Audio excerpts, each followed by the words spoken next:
A continuación vamos a relatar la memoria de Jesús Hernández Tomás. Nacido en Murcia en 1907, se afilió a las Juventudes Socialistas a la edad de 9 años, a los 14 años participó en la fundación del Partido Comunista de España. En 1932 Hernández también se convirtió en miembro del Politburó del PCE y fue puesto a cargo de la sección Agitación y Propaganda. Hacia 1936 ya se había convertido en editor del periódico del partido, Mundo Obrero. Hernández fue elegido diputado por Córdoba en las elecciones de 1936. Al comienzo de la Guerra Civil Española, Hernández estaba encargado de dirigir la propaganda comunista. El 4 de septiembre el nuevo jefe del gobierno republicano, el socialista Francisco Largo Caballero, nombró a Hernández ministro de Educación y Bellas Artes. El 24 de marzo de 1939 salió de España en un avión que despegó desde el aeródromo de Totana, siendo uno de los últimos dirigentes comunistas que abandonó España. Se exilió primero a Orán, en la Argelia francesa, y después marcharía a la Unión Soviética. Allí fue el representante del PCE en la Comintern, ocupándose también de la precaria situación de los refugiados españoles. Esta es su memoria.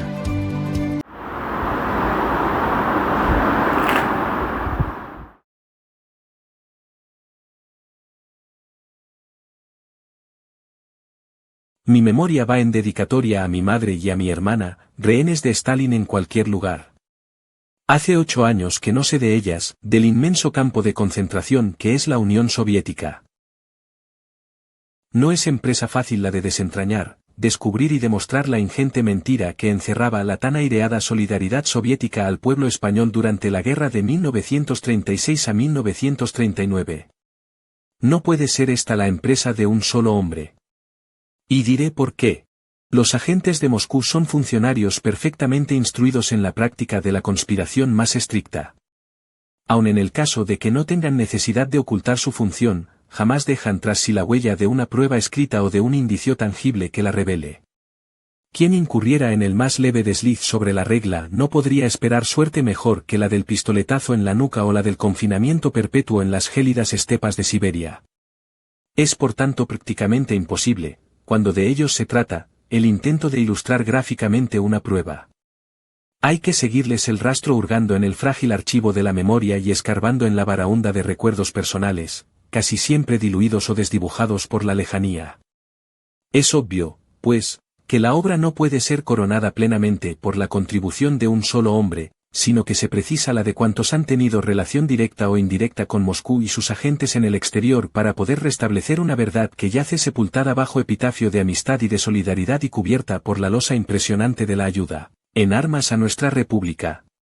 Por ello mi trabajo no puede ser otra cosa que una contribución más que provea de elementos de juicio al historiador de mañana. De Orán me trasladé a Marsella, de Marsella a París y en París se hicieron añicos mis propósitos de residenciarme ilegalmente en Francia. Vittorio Codovilla me esperaba. Apenas iniciados los saludos me mostró un telegrama de Moscú requiriendo mi presencia para informar, discutir y contestar a esta pregunta: ¿por qué ha terminado la guerra del pueblo español en forma tan inesperada y luctuosa? La pregunta, según me hizo saber, había sido formulada por Stalin. La contestación a la pregunta tenía para mí un doble incentivo: el estudio de nuestros propios errores como españoles y como comunistas, y el esclarecimiento del juego de la Unión Soviética en nuestra guerra. El mismo día me trasladé de París al Havre, y juntamente con un centenar de compatriotas, gente joven toda ella, muchachos y muchachas de nuestro partido, severamente seleccionados para su envío a la URSS, me instalaba a bordo de un confortable barco soviético que horas más tarde zarpaba rumbo a Leningrado. Navegamos por las siempre grises e inquietas aguas del Mar del Norte cuando me apercibí de un fenómeno singular. A medida que nos aproximábamos a las fronteras soviéticas, la ilusión óptica sobre el país del socialismo degeneraba en una alegre despreocupación que ganaba a la totalidad de mis compañeros de viaje. La despreocupación tuvo su más eufórica expresión en el despilfarro de prendas de vestir, que hombres y mujeres arrojaban cada mañana por la borda del barco al mar. Volaban a las aguas zapatos, abrigos, pantalones, camisetas, medias, y cuantos objetos pueda uno imaginarse. Sonoras carcajadas amenizaban aquellas fiestas de lanzamientos, hasta que las prendas despedidas se perdían en la lejanía, pasto del turbulento oleaje. Una mañana vi a la esposa de Stepanov, una joven madrileña que iba a Rusia a reunirse con su marido, tirar con la mayor naturalidad al mar los pañales que ensuciaba su tierno hijito. Al preguntarle por qué los tiraba me contestó: Todavía me quedan un par de docenas y con ellos tengo para llegar a Moscú. Allí me darán o compraré los que necesite. Eran pañales de finísima batista adquiridos en el Louvre de París. A uno que se paseaba descalzo por la cubierta del buque le pregunté qué había hecho de sus zapatos y me dijo tan campante: Los he tirado al agua porque me venían un poquito grandes, al llegar a la URSS me darán unos a mi medida. Aquella misma tarde convoqué una reunión en el rincón de Lenin, del barco. Tapices rojos adornaban los muros del pequeño salón de lectura del buque. En simétrica alineación pendían una serie de fotografías de todos los miembros del buró político bolchevique. Al fondo del cuadrilátero dos grandísimos cuadros, representando el uno el asalto de los marinos al Palacio de Invierno, y el otro, la llegada de Lenin a Petrogrado dirigiendo la palabra a las multitudes armadas desde la plataforma de un carro blindado. Todo ello daba al saloncito un aire de museo provinciano.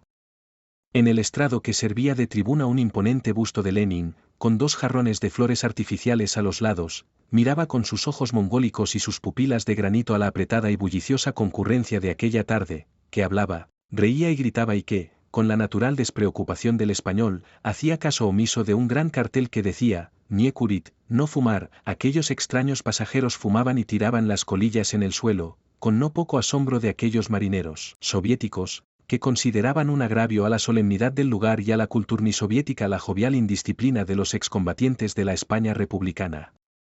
Hecho el silencio rompí a hablar, y hablé casi 2 horas en medio del más angustiado asombro de quienes me escuchaban. En la Unión Soviética se está realizando la más grandiosa transformación de todos los tiempos.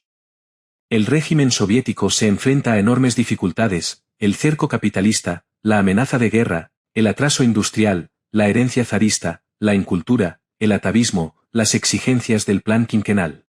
La creación de la gran industria, el inmenso costo de crear los nuevos cuadros técnicos de la industria y de la agricultura, de la ciencia y de las artes, la obligatoriedad de mantener un potente aparato policíaco y un gran ejército. Todo ello impone una vida de privaciones y de sacrificios heroicos al pueblo soviético.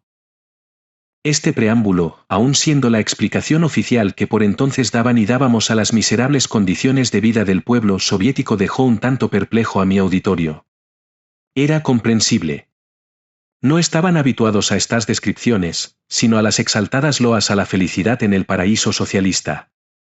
En sus miradas había curiosidad y en su quietud interés por el tema. Preparado ya el ambiente, entré de lleno en la médula de mi disertación. ¿Cuántos os habéis imaginado a la Unión Soviética a través de las bonitas estampas de la revista, La URSS en construcción, podríais sufrir un amargo desengaño? La vida en la URSS no son solamente bellas campesinas de largas trenzas y dientes blancos danzando al son de las balalaicas con apuestos cosacos de puñal taraceado al cinto, tampoco la de los imponentes ancianos que tremolan gozosos las banderas del triunfo en la emulación coljosiana, ni la algarabía multicolor de los vestidos nacionales, ni los suntuosos palacios transformados en sanatorios, ni las mansiones convertidas en casas de reposo, ni las preciosas y limpias casas cunas con criaturas maravillosas, ni las viviendas de elegante confort. Desgraciadamente todo eso existe hoy nada más que como una promesa abierta al futuro de la Unión Soviética y a la esperanza de todos los explotados del mundo capitalista. Ahora vais a contemplar la realidad soviética no con los ojos del ideal, sino con los de la verdad cruda. En la URSS queda poco tiempo para diversiones, la vida es de una dureza infinita, el nivel de vida de los proletarios muy bajo. Se labora a destajo o mediante normas muy elevadas, con la producción de un obrero español en el curso de 8 horas, en la Unión Soviética difícilmente se podría untar de mantequilla una ración de 100 gramos de pan diarios. El triunfo del socialismo requiere máquinas, máquinas, máquinas. Las primeras generaciones proletarias están destinadas al sacrificio, a las penalidades. Todo el esfuerzo se dirige a la gran industria. Se carece de lo más indispensable: el pan, la leche, los huevos, la mantequilla, el azúcar, la carne, las legumbres, los cereales. Todo, está sometido a un severo racionamiento. Hay miseria y hambre en las capas de obreros menos calificados. Veréis infinidad de gentes vestidas con extremada pobreza en las ciudades y cubiertas de harapos en las aldeas. Es lastimoso, Pero la gran misión del socialismo tiene que cumplirse sin sentimentalismos, dije para justificar las negras pinceladas del sombrío cuadro. Sería grave error por vuestra parte hacer comparaciones entre el nivel de vida de un trabajador español y un trabajador soviético. Ellos eran todavía ayer un pueblo semibárbaro y nosotros arrastramos miles de años de civilización. Cualquiera de vosotros está habituado a vivir en un departamento con 2 o 3 habitaciones, cocina y baño. En la URSS, la familia que puede disponer de 4 metros de espacio debe considerarse privilegiada, aunque en ese reducido espacio convivan padres, hijos y abuelos. Los muchachos y muchachas solteras, generalmente, viven en habitaciones colectivas. Muchos ni se casan porque tienen que vivir separados. Es la consecuencia de la afluencia de millones de campesinos a las ciudades en estos años de industrialización. El ritmo de construcción de viviendas es inferior al de las necesidades. Sucede con todo igual, millones de hombres que antes no conocían los zapatos, ahora se han acostumbrado a ellos, no alcanza la producción, no sabían lo que era el jabón ni el cepillo de dientes y ahora los necesitan y no hay para todos. No soñar, pues, con perfumerías, con zapaterías o con sastrerías y tiendas de confecciones, a las que podréis llegar y comprar lo que queráis o necesitéis. Cuando tengan mercancía tendréis que disputársela a codazos a millones de ciudadanos ansiosos de adquirirla. Será dificilísimo que podáis encontrar alfileres u horquillas para el cabello, polvos para la cara o lápices de labios. En la URSS no se tiene idea ni de las medias de seda, ni de los calcetines de hilo, ni de las plumas estilográficas ni de los relojes de pulsera. El régimen, volví a aclararles con la explicación oficial, no pierde tiempo en esas minucias de los hábitos burgueses que le distraerían de sus grandes objetivos industriales. Tampoco encontraréis salones de belleza, ni tiendas de modas ni modelos de vestidos, se fabrica en serie, se ofrece lo que hay y se compra lo que ofrecen. Tropezaréis con las mismas dificultades en las farmacias. Si el doctor os receta un específico de patente deberéis esperar a que os toque el turno para cuando puedan facilitároslo, millones de gentes esperan. El régimen no puede invertir sus divisas en medicamentos extranjeros. Nuestras costumbres burguesas sufrirán ante la ausencia de cafés, restaurantes, bares y tabernas que abundan en todos los países en los cuales si se nos antoja beber bebemos y si comer, comemos. En la URSS, eso es considerado superfluo en la etapa actual, y en los pocos restaurantes que encontraréis comeréis sin grandes posibilidades de selección y a precios prohibitivos.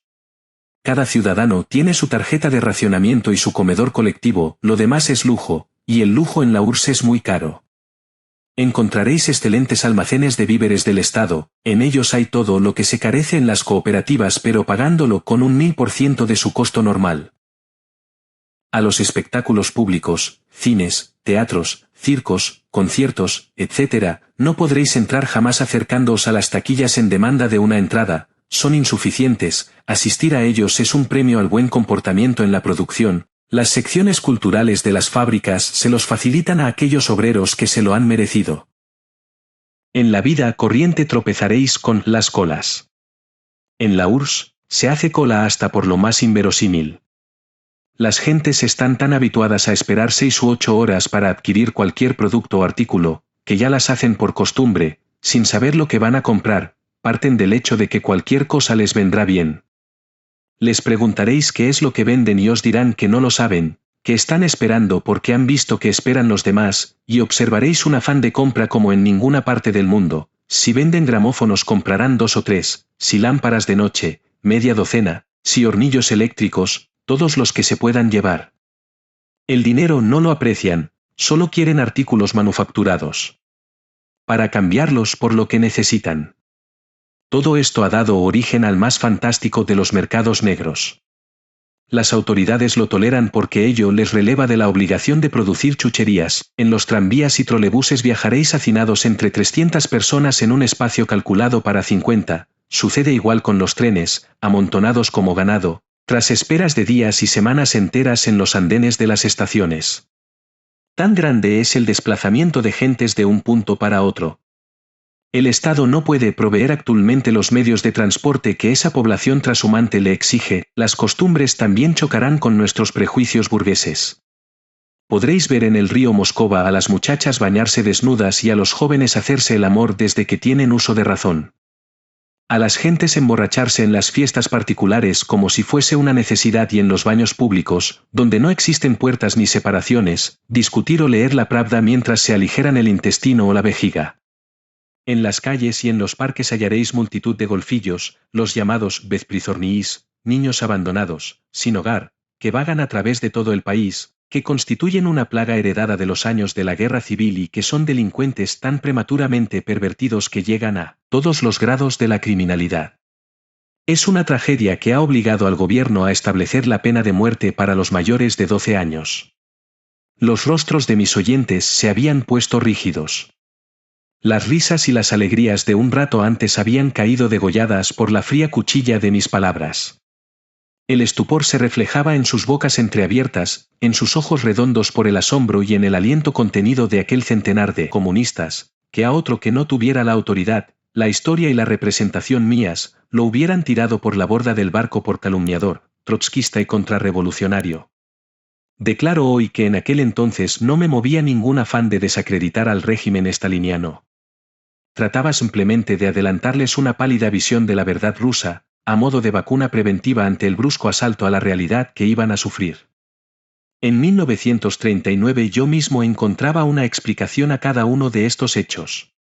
Creía en la verdad oficial, en la necesidad de sacrificar lo más caro de la individualidad, las más elementales necesidades de la vida humana en bien de la felicidad colectiva, cifrada en la industrialización de la URSS y aceptaba como un mal transitorio la miseria de los trabajadores soviéticos, con tal de sumar altos hornos y dínamos, de tener muchos aviones y cañones. Abrí un periodo de preguntas. Nadie se decidía a hablar. Les coartaba el temor a descubrir en sus palabras el fiasco de muchas de sus ilusiones. Al fin, uno de ellos hizo esta pregunta.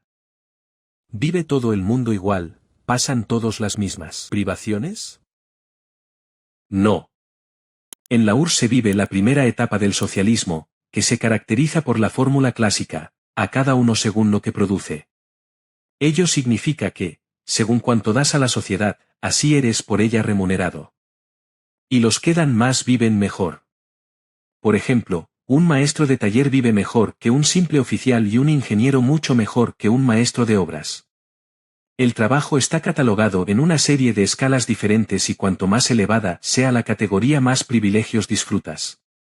Puedes tener automóvil, una casa con varias habitaciones, almacenes especiales para comprar artículos de comer o vestir de mejor género y calidad, disfrutar de vacaciones en sanatorios más lujosos, puedes comprar abrigos de pieles, tienes preferencia para la adquisición de boletos para la ópera o el cine, etcétera, etcétera. Así se estimula a los de abajo a que escalen categorías superiores. Pues eso mismo es lo que sucede en España. El que más tiene vive mejor que el que tiene menos. No es que a mí me parezca mal la desigualdad de salarios. Creo que es una medida natural e inevitable durante todo el período transitorio del capitalismo al comunismo. Pero en la sociedad socialista deberían nivelarse un poco esas tremendas diferencias. Cierto, con la única diferencia de que allí es muy difícil que un obrero se haga ingeniero, a la burguesía no le interesa, extrae los cuadros superiores de su propia clase, en tanto que en la URSS se facilitan todos los medios para que el simple peón pueda llegar a director de una fábrica y el soldado aspirar al generalato. Las diferencias se mantienen como un acicate. ¿Eso quiere decir que existen clases? Clases no, diferentes categorías de trabajo en el conjunto de los productores. ¿Y no pueden esas categorías llegar a crearse intereses propios que las lleven a luchar por sus privilegios frente a los aspirantes? Entonces tendríamos que admitir que en un régimen socialista pueden crearse castas, cosa que reputo absurda, pues sería la negación de nuestros principios que dan a todos los hombres las mismas posibilidades. En mi explicación repetía como un papagayo la vieja lección aprendida en los textos de la propaganda exterior soviética. Con otra serie de preguntas de este tenor, a las cuales contesté con la misma convicción, dimos por concluida aquella reunión, nuncio de la sucesión de adversidades y pesadumbres que habrían de trocar en un calvario el paso de los emigrados españoles por el paraíso de Stalin.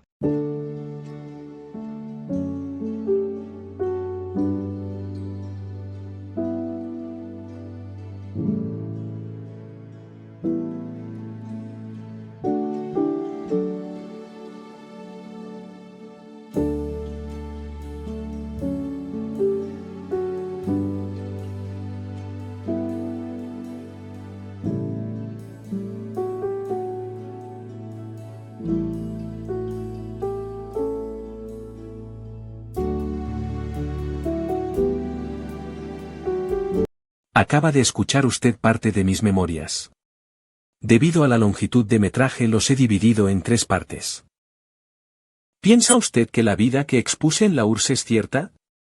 ¿Afectará a los camaradas republicanos? Espero sus comentarios. Para no perderse los siguientes, suscríbase, dele un me gusta y envíe el vídeo a todos sus conocidos. Su memoria no se debe perder en las brumas del olvido.